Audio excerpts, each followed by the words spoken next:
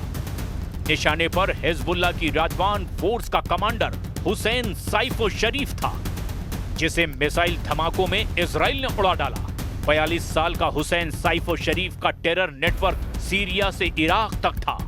Hussain साइफो Hezbollah लड़ाकों के लिए हथियार और गोला बारूद के सप्लायर के तौर पर काम करता था। इजराइल डिफेंस फोर्स के मुताबिक 2024 में ही हुसैन पर रॉकेट हमला किया गया था, लेकिन तब वो बाल बाल बच निकला था। हमले के बाद ईरान से हथियारों की तस्करी रूट को हुसैन साइफो ने मजबूत किया। लेबनान, सीरिया और वेस्ट बैंक तक हुसैन साइफो लड़ाकों के लिए आर्म्स डीलिंग कर रहा था। आखिरकार इजराइल को जब उसकी करेक्ट लोकेशन मिली तो उसे भी नसरल्लाह जैसी मौत दे दी गई।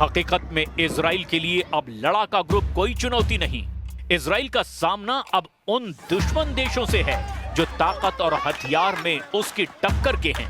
तुर्की जैसा देश तो इजराइल पर भारी पड़ सकता है, जिसे देखते हुए ट्रंप ने इजराइल को फ्री हैंड दे दिया है। इसीलिए इजराइल तुर्की से टकराने के सिग्नल दे रहा है। ग्रीक सिटी टाइम्स के मुताबिक इजराइल से मिले एयर डिफेंस सिस्टम बराक को साइप्रस ने पाफोस में एंड्रियास पापांड्रेउ एयर बेस के पास में तैनाती हो सकती है। सोशल मीडिया पर सामने आए एक वीडियो में लिमासोल बंदरगाह पर बराक MX सिस्टम की डिलीवरी दिखाई गई है। बराक MX एक मॉड्यूलर एयर डिफेंस सिस्टम है जो लड़ाकू jet, helicopter, UAV, cruise missile और सतह से सतह पर मार करने वाली मिसाइलों के हमले में कवच का काम करता है। बराक में 15 किलोमीटर से 150 किलोमीटर तक की मिसाइल होती है। नेतन्याहू के विध्वंसक हथियार की साइप्रस में तैनाती ने तुर्की की धुकधुकी बढ़ा दी है। जबकि युद्ध हुआ तो इजराइल अमेरिकी हथियारों से दुश्मनों का खात्मा करता है। इजराइल के पास सुपर पावर से मिले महाविनाशकारी हथियारों का जखीरा है। हमास से युद्ध शुरू होने के बाद अमेरिका से 4,500 करोड़ रुपए के हथियार इजराइल को सप्लाई हुए। अमेरिका की मिलिट्री मदद में इजराइल को 7,000 बंकर बस्टर बमों के लिए JDAM गाइडेड किट मिलेंगी, यानी joint direct attack munition guided kit. इसमें 3,845 किट ऐसी थीं जो 2,000 पाउंड के BLU 109 बंकर बस्टर बम पर लगाई गई, जबकि 3,280 किट ऐसी थीं जो 500 पाउंड के MK-82 बम पर लगी। इजराइल ने जब ईरान के खिलाफ ऑपरेशन लायन शुरू किया तब इन्हीं बमों का इस्तेमाल किया गया। सुपर पावर के BLU 109 बम और MK-82 या कहें कि मार्क 82 बम क्या ताकत रखते हैं, ये बम कितना बड़ा धमाका करते हैं, इनकी फायर पावर और दुश्मन के टुकड़े टुकड़े करने वाली थ्योरी आखिर क्या है, जरा ये भी जान लीजिए। ये ऐसे बम हैं जो विमान से गिराए जाने के बाद अंडरग्राउंड बंकर तक पहुंचते हैं। इससे ऐसा धमाका होता है जिसकी वजह से इन्हें बंकर बस्टर बम कहा जाता है। जब मार्क 82 बम फटता है तो 15 मीटर चौड़ा और 10 मीटर गहरा गड्ढा करता है। ये बम 3.5 मीटर मोटे कंक्रीट को भी चीरकर बंकर में बैठे दुश्मन को खत्म कर सकता है।